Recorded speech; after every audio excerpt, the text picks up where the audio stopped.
Hey guys, welcome back to my channel. I am Victoria-Monique and I am here on planet Earth to figure out the game of life and how to play it and to share it with you. So if you came to understand how you can apply your magic into this world, then you came to the right address.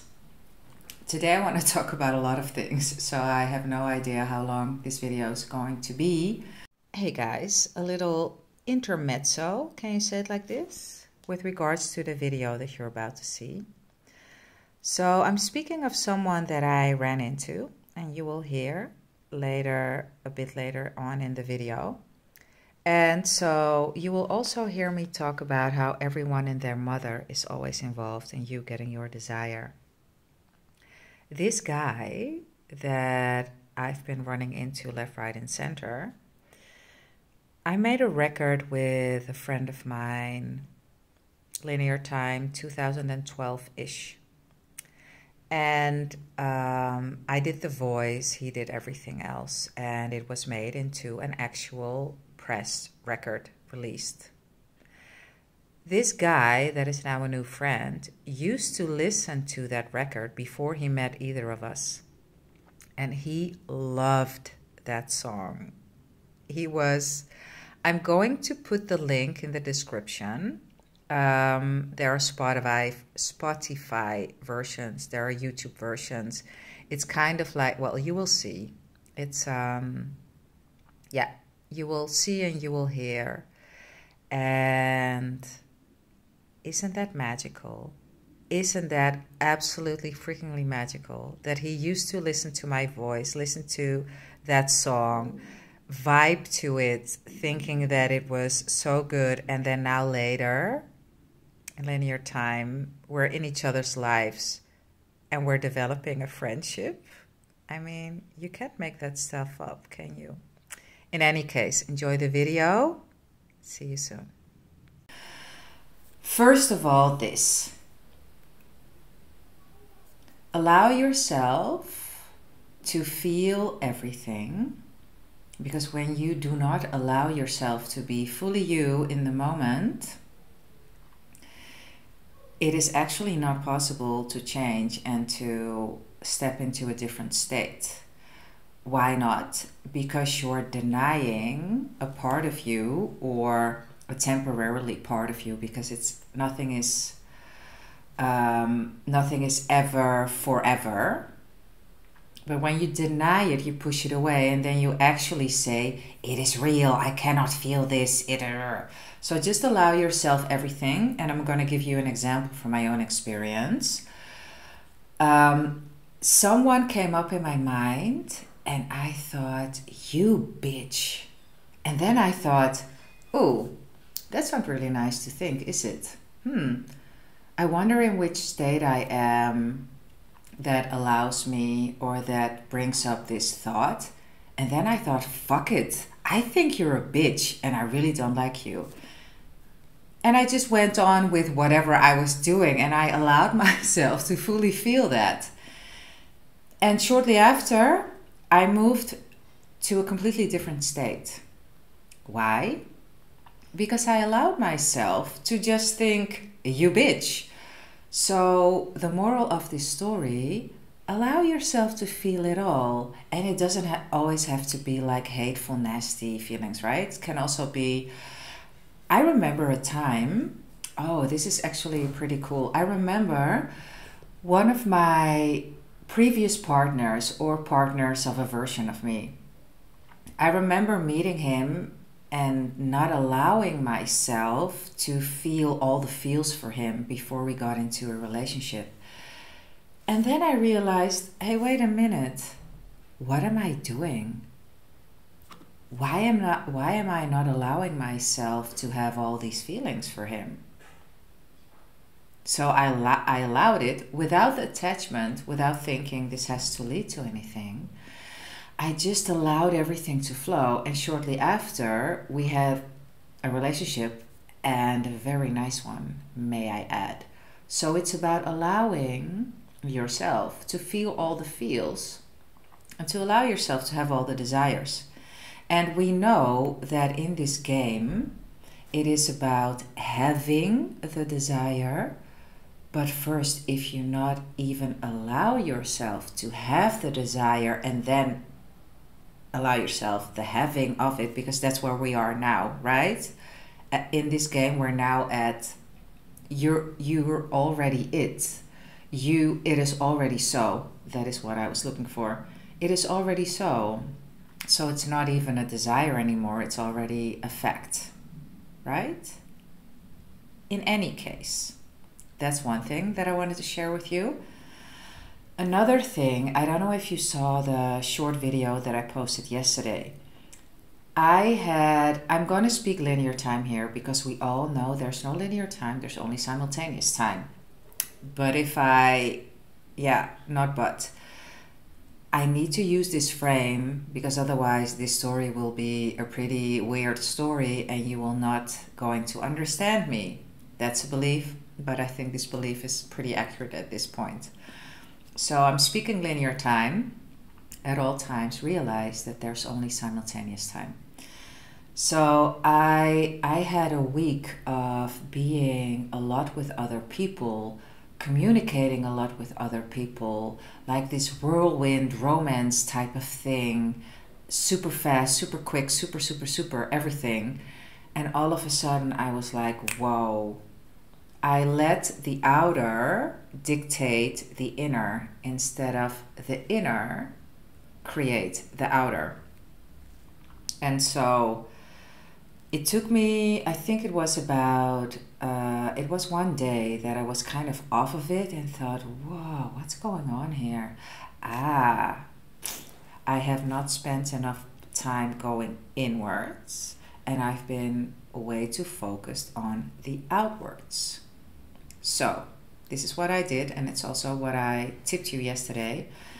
I went within, I turned off all notifications of all social media things, and I decided to focus on only me. And this is what happened, which was it's so interesting. Like God, Source, you already know what it is that you would like to experience. And you do not have to do jack shit to make it so. The only thing that I need to do, that you need to do, is to allow. Be in the state of allowance. Your ships come in over a calm sea, right? Floris Govel's shin. When I am super frantic, continuously focused on other things outside of myself and let this dictate how I feel, that's a choppy sea, dude. That's not a calm sea, it's choppy. And you will get to shore, the ship will come to shore, but you will be probably seasick. I will be seasick. It will be uncomfortable. A calm sea is like, leave the world alone. Be in this world, not of this world. So yesterday I decided, okay, I'm going to have an amazing intense gym session. I really felt like an intense leg day, and I had an intense leg day, I can tell you that. It was so good, and I took my time. I did some jump rope. I did some I like to go hard and all in. I love that. I love that. I love to exert. I just love it. I get energy from it, and I feel like everything that was stagnant and not necessary and not wanted is just leaving my body. So I had a really good session, and I thought, phone is going off, no notifications. This is what I'm going to do. I'm going to go there and enjoy the water, and I don't want to have any contact with anyone. So I leave the gym, take my bike, go to the place that I decided that I wanted to be, and I run into a friend of mine, and I thought, and it was really crazy because it was literally this: we could not miss each other. And I had seen him the day before, and I had seen him a couple of days before that, randomly, and we were like, hey. So we started talking. I knew that he was planning to see some friends at another spot, and I said, I was actually planning to spend the day by myself, but it would be fun to hang with you guys. And he was like, yeah, come. I thought maybe this would be a bit too much for you, so, but please come. So I went with him. We went to this new space at the water. It was super busy because it was a beautiful day in Amsterdam, like super sunny. It was busy. And we found his friends that he hadn't seen for like 20 years.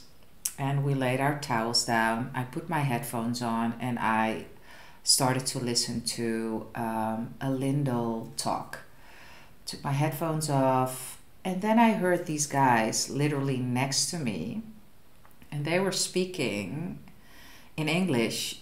And they had an Australian accent. And I was like, huh, that's interesting. Because I'm planning on some new stuff that I'm not sharing yet. You will see and hear soon enough because I like to share these things. And so I said to them, hey, can I ask you guys, are you from Australia? And if so, where are you from? And so we struck up a conversation. One of the guys is actually from the place that I'm planning to go to. And he gave me some tips of the area that I should look for places. And it was all so magical and how everything came together. And it was just magical, period. Then I get a phone call from someone who got my number from someone else who needs something from me, which is perfect because I was looking to make some extra cash. And everything is just coming together in the most flowy, like I don't have to do anything. I don't. There's something else that is about to pop into physical reality that also came through someone else. And I was just like, huh. This is exactly how it works. I know how it works. I'm telling you how it works. And then when it happens so effortlessly, I'm just time and time again so amazed at the beautiful, magical intricacy of our life. I do not have to lift a finger. It just all comes to me. And I love it. And you can have that too. And you have it too, by the way. A version of you is continuously experiencing this. A version of you is never experiencing this. And you get to choose because they're all states. And they're all us. It is us. It is yours. And I love how, because I have this from Edward Art, not the understanding, but the explaining it in these words. All states are yours. All states are mine. All versions, they're mine. There's nobody giving them to me. I give it to me. So how do I get into flow? By leaving the world alone. By feeling and knowing like, ooh, okay, so this is what I have been doing. I have been engaging too much and being of the world instead of in the world, not of the world. This is how it works for me. I really need, at this point in my life, at this version of me, needs a lot of alone time. I love alone time and I need it. That's how it works for me. It might work different for you. So I'm not going to put my beliefs upon you, but this is how it works for me at this moment in time. Figure out what works for you. You can feel it. Your body will tell you. I get agitated, anxious. I feel uncomfortable. I feel like I'm chasing things. That's how I notice, like, hey, wait a minute. And my go-to is turn everything off and go within. I literally close my eyes and breathe and meditate. I turn off all the notifications on my phone. I don't check anything because it is already so. It is already so. It is already so. And that's how I easily move to the state of the version of me that is chilled as fuck and that knows that she has everything.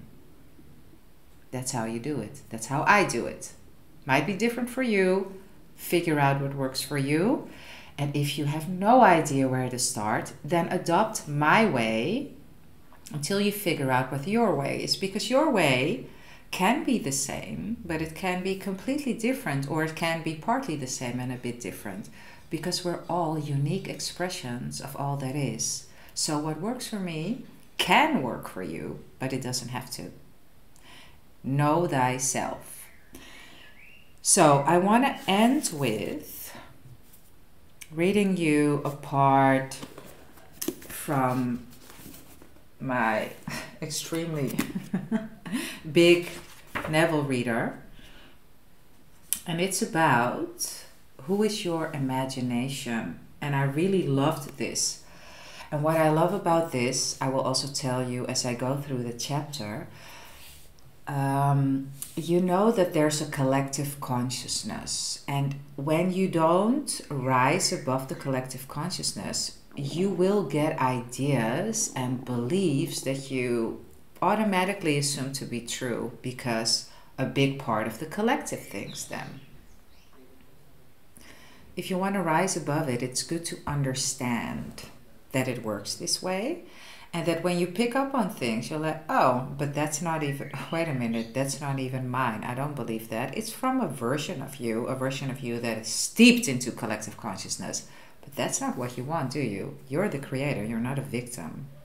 You're not a follower, right? So, this is really cool to know about imagination. It's from Awakened Imagination and the Search. Chapter 1. Who is your imagination? I rest not from my great task to open the eternal worlds, to open the immortal eyes of man inwards into the worlds of thought, into eternity. Ever expanding in the bosom of God, the human imagination. Blake. Certain words in the course of long use gather so many strange connotations that they almost cease to mean anything at all. And this is collective consciousness, connotations that, in collective consciousness. Such a word is imagination. This word is made to serve all manner of ideas, some of them directly opposed to one another. Fancy, thought, hallucination, suspicion. Indeed, so wide is its use and so varied its meanings. The word imagination has no status nor fixed significance. For example, we ask a man to use his imagination, meaning that his present outlook is too restricted and therefore not equal to the task. In the next breath, we tell him that his ideas are pure imagination, thereby implying that his ideas are unsound. Before I go on, it doesn't have to be true. As I told you before in a different video, don't let my beliefs or things that I say become a truth for you, only if it serves you. That is at all times. You are your operant power. I am mine. So don't let me taint you. Only take on what serves you. And let that be an affirmation every day in your life for everything you hear. Because you're the operant power. No one else. Okay. So when you know this about the word imagination, that it's so tainted and it has so many different meanings, it can be that you have a certain resistance with regards to going into imagination because you too have these connotations and you think like, ooh, imagination is weird. Ooh, when I go into imagination, I'm kind of loco. It could be, doesn't have to be. I know for me that I have different meanings to the word imagination. Now, I don't really give a fuck anymore that I'm kind of loco, because I like to be loco. Loco is a good thing for me. It means that I can pull myself out of what people think is normal and create a lot of magic for myself. And magic is actually that life is made through magic. Magic is our natural state of being, and I love to be there. Right? But when you still kind of care what others think of you, then you might find it hard to go into imagination because you're scared to be crazy. What is, oh yeah, delusional. Delulu, you know? Could be, doesn't have to be true for you. Let me go on. We speak of a jealous or suspicious person as a victim of his own imagination, meaning that his thoughts are untrue. A minute later, we pay a man the highest tribute by describing him as a man of imagination. So, on the other hand, I love it because there's power in paradox. That's what Bashar says often. When you can see two meanings, two things, and you stand in the middle, that's where your point of power is. Like the point of power is in the now, but also when you stand in the middle and you can see and you're like, interesting, and you can choose from that point. It's like depolarized point. For me, the point of paradox is the point of depolarization. It's where you can see, like, I see what's going on. I'm completely calm and I choose from this calm state. Thus, the word imagination has no definite meaning. Even the dictionary gives us no help. It defines imagination as the picturing power or act of the mind, the constructive or creative principle, a phantasm, an irrational notion or belief, planning, plotting, or scheming as involving mental construction. Okay, I'm not going to, just a little piece. I identify the central figure of the Gospels with human imagination, the power which makes the forgiveness of sins, the achievement of our goals inevitable. All things were made by him, and without him was not anything made that was made. There is only one thing in the world, imagination, and all our deformations of it. He is despised and rejected of men, a man of sorrows and acquainted with grief. Imagination is the very gateway of reality. Man, said Blake, is either the ark of God or a phantom of the earth and of the water. Naturally, he is only a natural organ subject to sense. The eternal body of man is the imagination, that is God himself, the divine body, Yod Shin Ayin, from right to the left.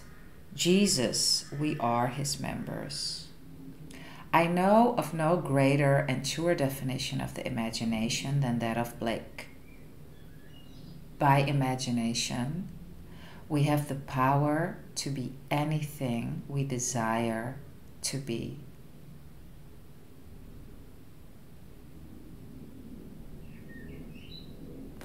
Yeah.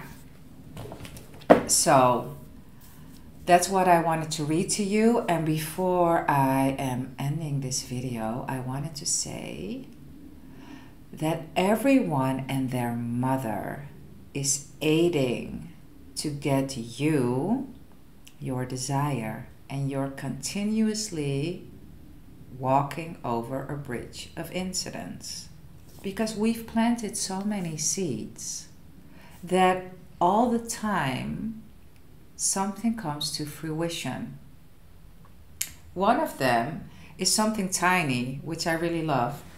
This plant Look at this plant. Look at how beautiful this banana plant is flourishing. I always assumed before a version of me that I don't have green fingers like my mother. My mother is like a wizard with plants and flowers, and it's unbelievable what this woman can create and how everything is abundantly flourishing in their gardens. And it was always a wish of mine, and it sounds silly, right? Like, oh, that's not a special wish. I think it's an amazing wish because it's something living that I'm taking care of. And this baby is flourishing like crazy. And that was a seed I planted a long time ago, just like, you know, fleetingly. And I have another one that I'm looking at right now that's going crazy, insane, good. And so all these things are tiny seeds that come to fruition, and then there are the bigger ones, and then there are seemingly meaningless ones. Everything that you experience, that I experience, that I have in my life, was once a seed that I planted. So be mindful of what you're thinking. Be continuously aware of who you're being. Don't forget to enjoy, because that's why we came here. We didn't came here to effort, to do, oh, it has to be like this. No, we came here to enjoy ourselves. So enjoy, have a beautiful rest of your day, or a beautiful dream if you're watching this at night. I see you soon. If you'd like to work with me, then check the email in my description. I'm only offering one-on-one direct things, either through Zoom or another medium. That's it. See you later. Peace.